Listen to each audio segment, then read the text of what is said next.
Boa tarde. Hoje, em meu grupo, vamos apresentar uma microaula falando sobre o tema tecido sanguíneo. O meu grupo é composto por mim, Giovana dos Santos, a Maria de Fátima, a Maria Luciele e a Maria Vitória. Bom, eu dou início falando um pouco sobre a introdução. Então, o sangue, ele é um tecido conjuntivo, né? O tecido sanguíneo, ele é um tecido conjuntivo. Ele é especializado, né? Que circula em um sistema fechado de canais, representado pelo coração, artérias, capilares e veias. O tecido sanguíneo, como qualquer tecido também, né, ele tem células em sua composição, só que elas estão mergulhadas em uma substância intercelular líquida, que além, né, disso, ele transporta nutrientes. Sua função, né, ele consiste basicamente em transportar moléculas orgânicas e inorgânicas. Então, o sangue, ele conduz de um órgão para o outro hormônio e outra substância. E o sangue também, né, ele atua nos processos de defesa carregado de anticorpos e células. E o sangue também ainda distribui calor para a gente, mantendo constante a temperatura do corpo e auxilia na manutenção do equilíbrio ácido e básico. Então, o sangue, ele é constituído de um tipo de tecido conjuntivo, como eu já havia falado, e ele é caracterizado pela elevada fluidez, o que reflete o grande percentual de água na composição de sua matriz extracelular. Então, o principal responsável pelos transportes de nutrientes e mensageiros químicos é o tecido sanguíneo, perdão, porque ele é formado a partir de órgãos específicos, né, gente? E ele também apresenta assim, sua constituição, e ele apresenta também outros tipos de tecidos conjuntivos. Os componentes do sangue são glóbulos vermelhos, glóbulos brancos e plasma sanguíneo. Glóbulos vermelhos representam de 42% a 47% do volume total de sangue. Glóbulos brancos, ele tem 1% do volume total de sangue. E o plasma sanguíneo, ele é um componente líquido do sangue, no qual os outros componentes estão diluídos, que representa aproximadamente 50% do volume do sangue. Continuando sobre o assunto do tecido sanguíneo, eu vou falar sobre o plasma sanguíneo, que é a parte líquida do sangue. Ele transporta substâncias solúveis em água e é constituído por água, proteínas, glicose, sais minerais e outros nutrientes, e também materiais de excreção, hormônios e anticorpos. Bom, o plasma sanguíneo, ele possui 3 proteínas presentes no plasma, que são a albuminas, as globulinas e os fibrinogênios. As albuminas, elas são encarregadas de regular a pressão osmótica do sangue, e também é uma proteína mais abundante no plasma, perfazendo cerca de 50% do total de proteínas. E elas também auxiliam a regulação do controle osmorregulador do sangue e a manutenção da pressão sanguínea. Ela também, dentre outras funções, atua na manutenção do equilíbrio osmótico entre o sangue e os tecidos. Enquanto que as globulinas, elas representam os anticorpos que atuam no organismo. E é uma classe de proteínas encontradas no sangue que se apresenta em várias formas. As alfas e as betas globulinas. Elas atuam também como transportadores e podem inibir algumas enzimas. Enquanto que as fibrogeninas, elas atuam no processo de coagulação do sangue. Como podemos ver na imagem, certo? Ela é uma proteína necessária para a formação do coágulo, é produzida no fígado e é liberada na circulação junto com outros fatores. Como aqui, na ausência de anticoagulantes, o fibrinogênio, juntamente com os outros elementos celulares do sangue, formam um coágulo. Oi, gente, meu nome é Maria de Fátima. Eu vou dar continuidade à apresentação falando sobre os glóbulos vermelhos, que também são conhecidos como eritrócitos ou hemácias. Eles são células sanguíneas que carregam hemoglobina. Hemoglobina é uma substância proteica presente no interior dos glóbulos vermelhos. Os glóbulos vermelhos também, eles são responsáveis pelo transporte de oxigênio dos pulmões para os tecidos e pela retirada do gás carbônico para ser eliminado pelos pulmões. Quando os glóbulos vermelhos estão baixos ou altos, ocorrem algumas doenças. Quando estão baixos, ocorre anemia. A anemia é uma condição em que o transporte do gás oxigênio encontra-se prejudicado devido à diminuição da quantidade de hemoglobina no sangue. Agora, a policitemia viral é uma doença crônica que afeta o sangue. Essa doença, ela consiste no aumento de todas as células sanguíneas, especialmente os glóbulos vermelhos, no caso os eritrócitos. Agora eu vou falar um pouco sobre os glóbulos brancos. Eles também são conhecidos como leucocitos. Eles são incolores e são esféricos quanto no sangue. Ele tem origem na medula óssea. Ele permanece na circulação sanguínea. Em um indivíduo adulto normal, há entre 6.500 a 10.000 leucocitos por milímetros cúbico. Se houver alteração no número, ele pode ser classificado como leucocitose quando o número é aumentado, leucopenia quando o número é reduzido. Ele pode ser classificado em dois grupos, os leucocitos. Os granulócitos, que possuem grânulos primários, que são lisossomos, e os granulócitos específicos, como os neutrófilos, os eosinófilos e os basófilos.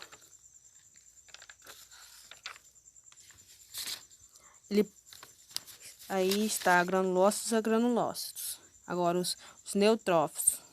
A função dos neutrófilos é fagocitar bactérias e micro-organismos.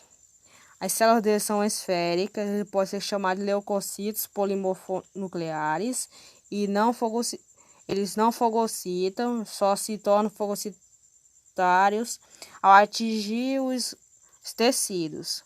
Sua função primordial é ingerir e destruir micro-organismos encontrados nele. Ele exerce um papel principal no estágio inicial da resposta bacteriana aguda. Eles são os principais causadores do pus. Agora os eosinófilos. Ele tem um núcleo bilombado. Eles são grânulos citoplasmáticos. Eles são ovoides e é a primeira linha de defesa do organismo. Eles são a primeira linha de defesa contra parasitas.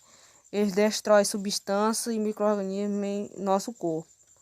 Eles participam das reações alérgicas. Agora os basófilos. Eles são menos frequentes no sangue. O núcleo é volumoso e tem forma de S. Os grânulos citoplasmáticos grandes. A função dele é liberar histamina e heparina, funcionando respectivamente em resposta alérgica. Ele evita a coagulação do sangue. Agora eu vou falar um pouco sobre os monócitos. Ele é a maior célula do sangue. Eles são produzidos na medula óssea e têm diferentes nomes. Ele representa de 3% a 8% da população leucocitária. são produzidos na medula óssea, como eu já disse. Ele recebe o nome de macrófagos. Tem diferentes nomes de acordo com o tecido em que se encontra. No caso, quando eles estão no tecido, eles são células de Kupffer no fígado e são microglias no sistema nervoso e células de Langerhans na epiderme. Olá, meu nome é Maria Luciele e dando continuidade ao assunto, eu vou falar um pouco sobre os linfócitos. De forma geral, os linfócitos são células pequenas de 9 a 12 micrômetros com núcleos centrais ovoide ou reniformes e a cromatina condensada. O citoplasma é levemente basófilo e se apresenta normalmente como um anel delgado ao redor do núcleo. De 20 a 25% dos leucócitos circulares são células desprovidas da capacidade fagocitária e podem ser divididas em dois grupos. Esses dois grupos são os linfócitos T e os linfócitos B. Os linfócitos T são produzidos na medula óssea, mas terminam seu processo de amadurecimento no timo. Daí a origem de seu nome, linfócitos T. Quando essas células concluem seu amadurecimento no timo, ela se diferencia em 3 tipos celulares.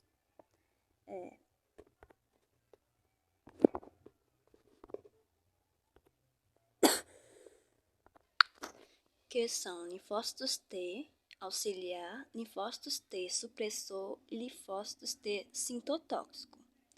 O linfócito T auxiliar secretam fatores que estimulam a ação de outros linfócitos T e B.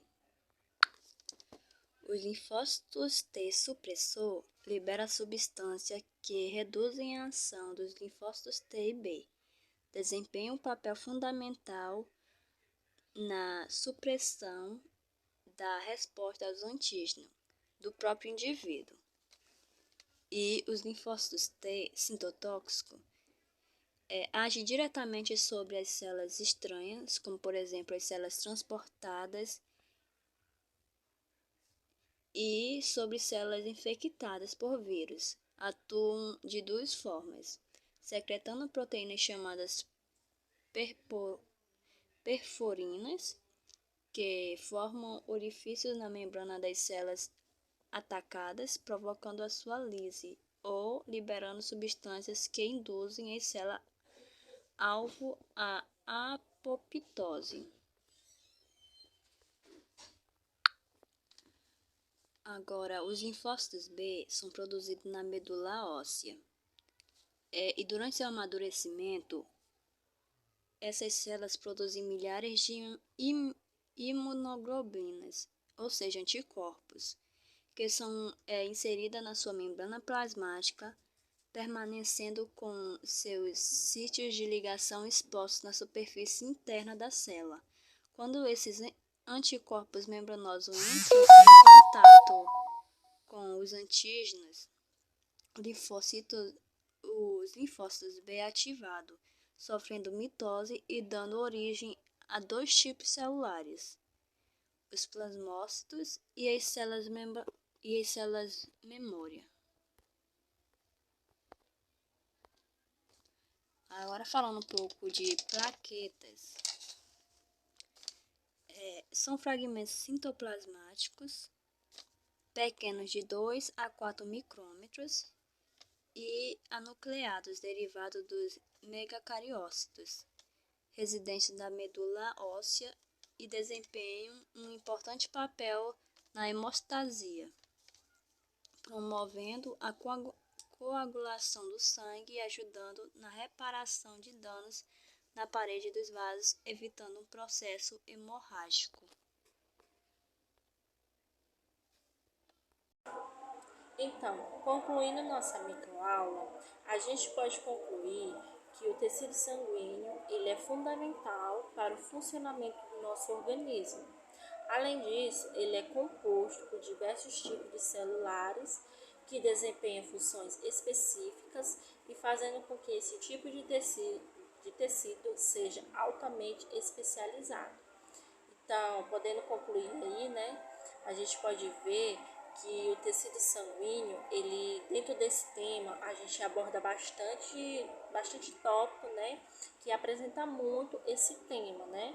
Então, ali a gente vê que a gente aborda glóbulos brancos, glóbulos vermelhos, plasma sanguíneo, entre outros. Ali dentro dele a gente aborda bastante conteúdo e é um tema mesmo bem específico. Obrigada.